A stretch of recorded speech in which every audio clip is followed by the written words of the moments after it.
North of Luanda, Holden Roberto's FNLA troops were heading for the capital. They wanted to seize it before Angola's Independence Day. They had high hopes of success. We actually had a celebration party in the CI headquarters in Washington. We expected the news by the end of the day that we would have captured Luanda. Led by Cubans, the MPLA troops halted Roberto's advance.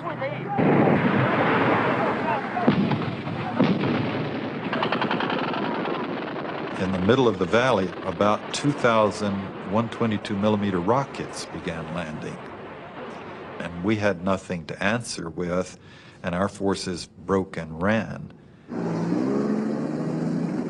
The military force of the FNLA had been blunted. America's ally was in trouble. A bigger challenge now faced the MPLA. In October 1975, South African troops had invaded Angola. From their bases in Namibia, they had joined forces with UNITA.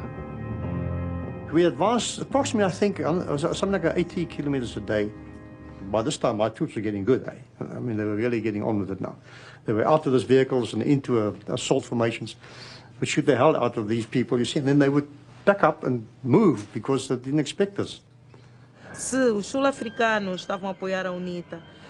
South Africans were helping UNITA, and Zaire was supporting the FNLA. So it was only fair that the MPLA asked the Cubans to come and support us in the struggle against the invasions.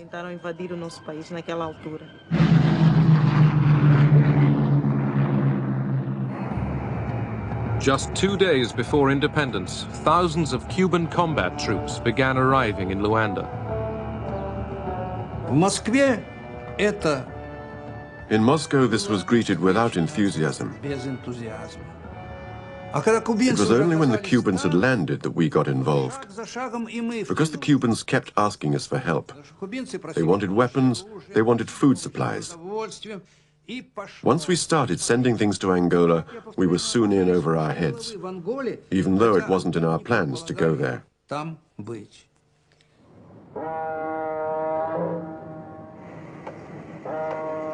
Moscow began shipping hundreds of tons of arms, tanks and missiles direct to Luanda.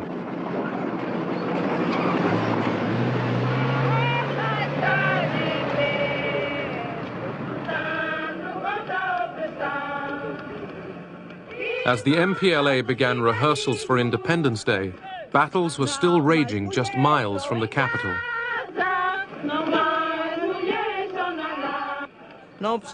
In spite of that, it was important for us to proclaim independence, and we did so.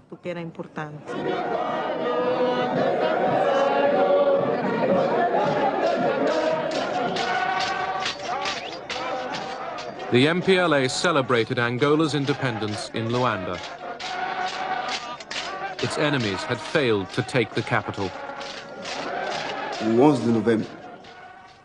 The 11th of November 1975 was the hardest day in my life.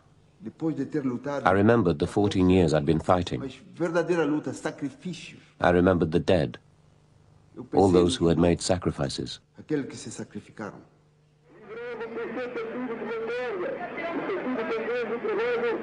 Agostinho Neto greets the Soviet ambassador. The MPLA was recognized as Angola's government by the Soviet Union, Cuba, and most of Africa. Its fight against South African troops gave the MPLA political credibility. South of Luanda, the Cubans prepared to end the South African advance.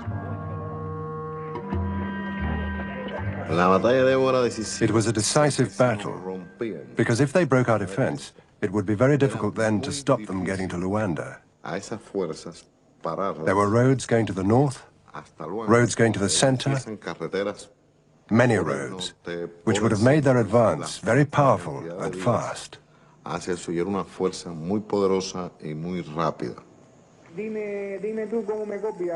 The Cubans were ready, waiting.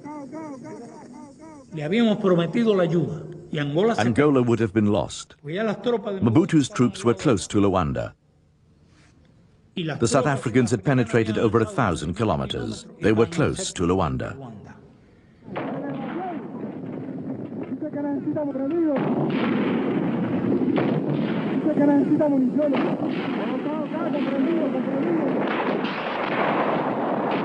The Cuban and MPLA forces outgunned the South Africans.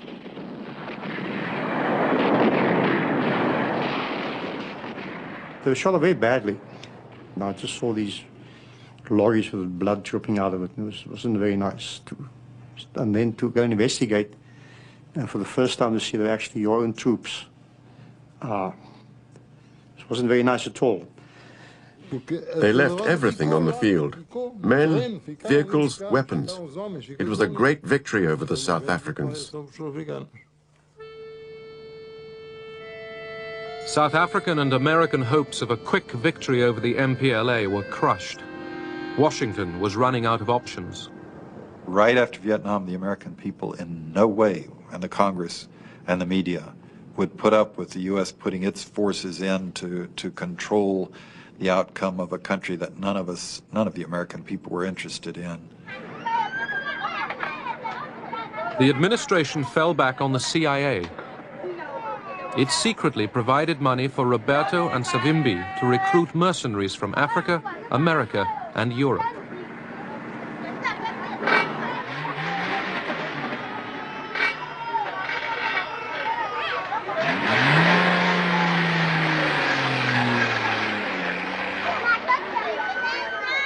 We did kill when we had no particular reason to.